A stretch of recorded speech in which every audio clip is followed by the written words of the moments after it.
Huafu Color Spinning is one of the largest companies of its kind in China. Every year, 1 million spindles of cotton yarn are manufactured here and sold to textile and garment enterprises worldwide. Akbar Turuk, 28, has worked here for 80 years and is the head of the workshop's maintenance team. In May 2020, Akbar, who said he has always loved his job, encountered something troubling. The company he works for, which provides the largest number of jobs locally, was blacklisted by the U.S. Department of Commerce on accusations of false labor, meaning that the company's products were banned from entering the United States. 我是13年毕业就来这里华府上班，因为我的弟弟在这里上班，然后他我爸介绍的，因为这里的工资也高，环境也好，包住，所以我这里来上班。现在已经8年了，我的表弟还在上班，他也已经10年了。这里没有强迫劳动性，这里我工作，这个厂子里面给我发工资，然后我更好的生活，为了这里工作。如果我没有工作，然后我家里我老婆我孩子谁来养？你们来养吗？ The textile company has nearly 6,000 workers, of which more than 90% are from ethnic minorities. 正是由于我们企业给员工的福利待遇比较好，所以呢，很多员工通过这个自主报名，还有人带人的形式到我们企业来工作。亲戚带亲戚，朋友带朋友这样的话一批一批的员工到了我们这里将近有1/3的员工是采取这种方式招入到我们企业的，这个是纯属造谣和诬陷。我们的在当地产业发展、带动就业，完全是自愿自觉的行为没有任何强迫的行为。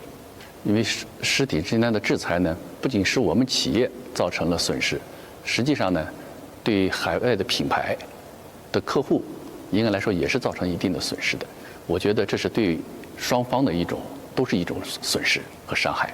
Not only has the textile industry has been accused of false labor, the cotton plantations in Xinjiang have also suffered due to the former practice of hand-picking cotton.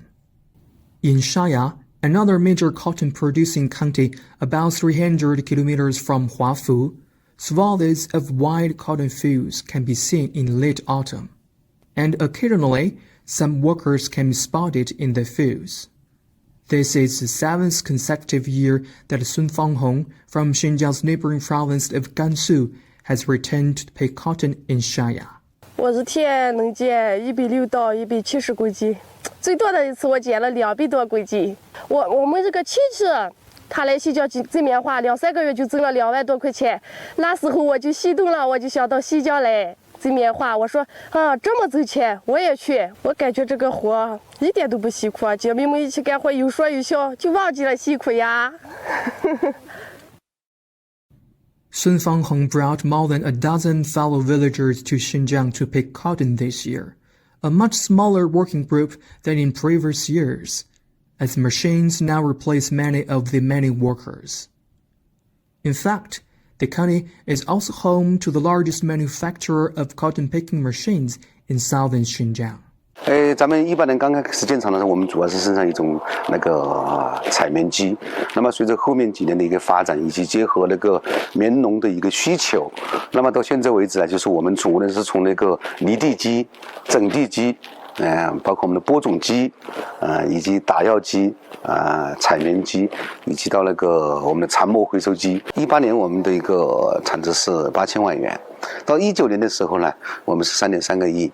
去年也就2020年呢，我们是4.2个亿，今年有望突破5个亿。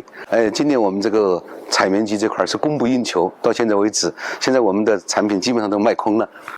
Although technology is developing all the time, Akbar and Sun are not worried about their jobs. They believe that if they work hard, they will have a way to make money to improve their lives.